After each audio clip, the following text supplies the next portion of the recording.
Pagi ini kita akan membahas tentang memahami konsep dasar kearsipan, menjelaskan fungsi dan manfaat kearsipan, dan mengidentifikasi jenis-jenis kearsipan.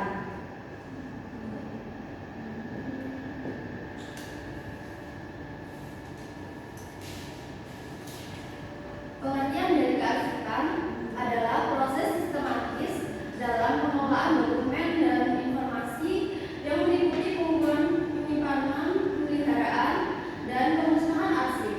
Kearsipan bertujuan untuk memastikan bahwa informasi yang penting dan berharga dapat diakses dengan mudah serta dikelola secara efisien. Selanjutnya ada fungsi kearsipan. Yang pertama, penyimpanan informasi. Kearsipan berfungsi untuk menyimpan informasi secara sistematis dan teratur. Arsip yang disimpan dengan baik memudahkan organisasi untuk menjaga data penting agar tetap aman dan terlindungi dari kerusakan atau kehilangan. Dan yang kedua, ada aksesibilitas dokumen. Kearsipan kemungkinan dokumen dan informasi dapat diakses dengan mudah oleh pihak berwenang dengan sistem pengelolaan yang efektif. Penggunaan dapat menemukan dan mengambil dokumen yang diperlukan tanpa kesulitan. Dan yang terakhir ada pengelolaan data historis. Kearsipan berperan dalam pengelolaan data historis yang bermanfaat untuk referensi di masa mendatang. Arsip yang dikelola dengan baik menciptakan catatan sejarah yang dapat digunakan untuk analisis, penelitian, dan pengambilan keputusan. Pengelolaan data historis juga penting untuk mempertahankan identitas dan budaya organisasi, serta sebagai bukti legal yang dapat digunakan dalam konteks hukum atau audit. Dari sini apakah ada yang ditanyakan?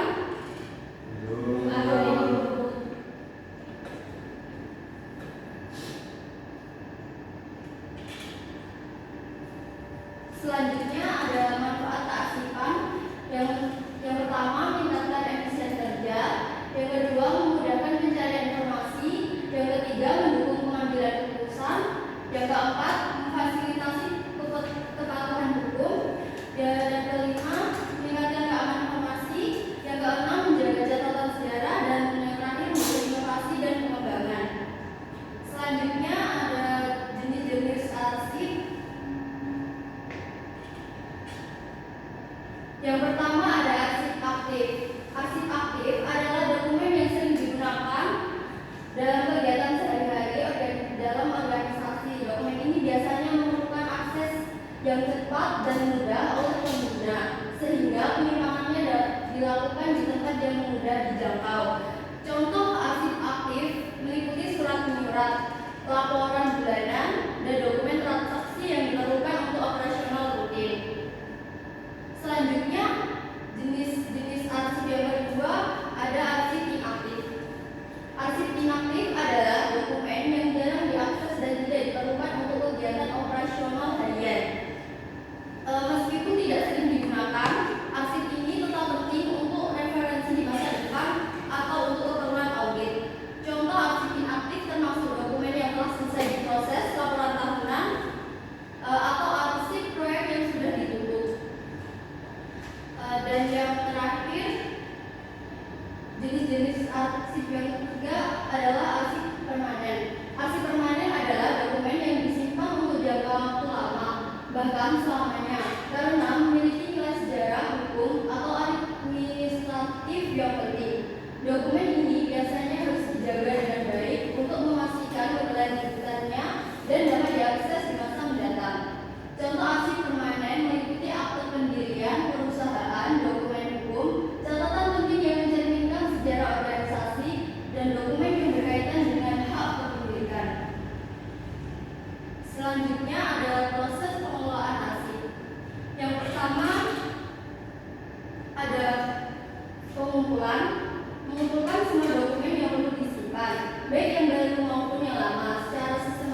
dalam sistem yang teratur, baik secara fisik maupun digital, agar mudah diakses dan aman.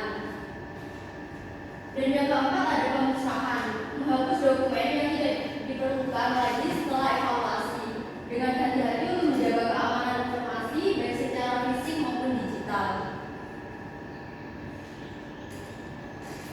Selanjutnya ada contoh pengelolaan arsip. Yang pertama, pengumpulan tadi, contohnya setiap bulan Departemen Keuangan mengumpulkan semua kwitansi dan laporan pengeluaran. Dokumen-dokumen ini dikumpulkan dalam yang terpisah. Yang kedua, ada pengklasifikasian. Contohnya dokumen yang telah dikumpulkan kemudian diklasifikasikan menjadi beberapa kategori seperti kwitansi, laporan bulanan, dokumen pajak. Dan yang ketiga, contoh penyimpanan. Dokumen-dokumen tersebut disimpan dalam lemari arsip sesuai kategori. Untuk dokumen digital, file diunggah ke sistem manajemen dokumen dengan folder yang terorganisir. Dan yang terakhir ada pemusnahan. Setelah 6 tahun laporan pengeluaran yang sudah tidak relevan diperiksa. Jika dianggap tidak diperlukan lagi, dokumen tersebut dihancurkan secara aman untuk melindungi informasi sensitif. Baik, itu pemaparan yang bisa Ibu sampaikan. Apakah ada yang ditanyakan?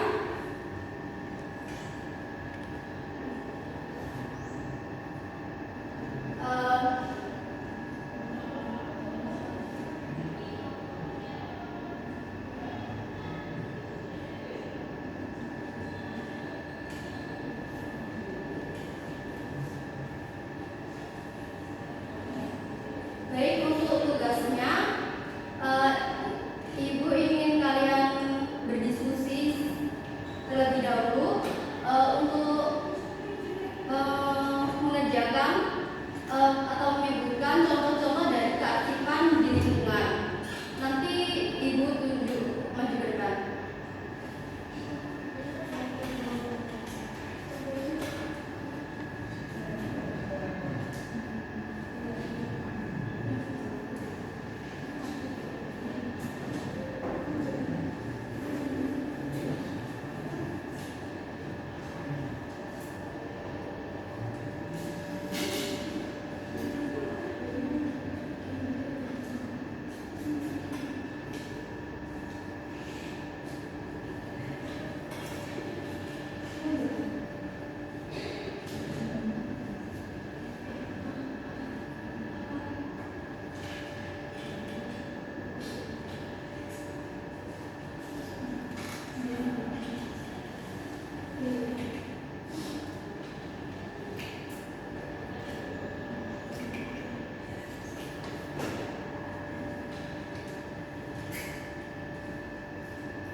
mau menyebutkan kearsipan di sekolah.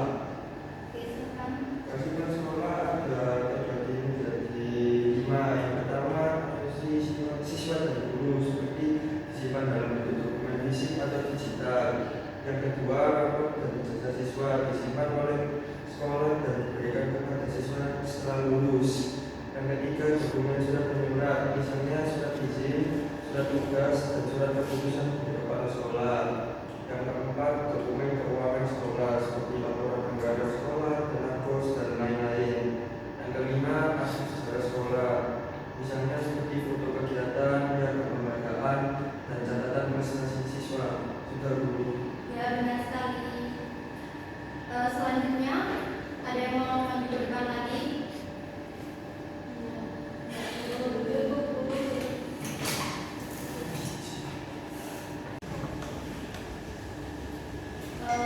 Baik, sebelum mengakhiri pembelajaran, Ibu ingin menyimpulkan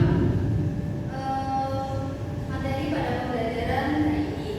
Kesimpulannya, kearsipan adalah kegiatan pengelolaan arsip yang mencakup penciptaan, pemeliharaan, penggunaan, dan pengusutan arsip untuk memastikan informasi tetap tertata, aman, dan mudah diakses. Arsip memiliki peran penting dalam mendukung administrasi pengambilan keputusan serta sebagai bukti hukum dan sejarah. Itu yang dapat Ibu sampaikan pada siang hari ini. Sebelum mengakhiri pembelajaran,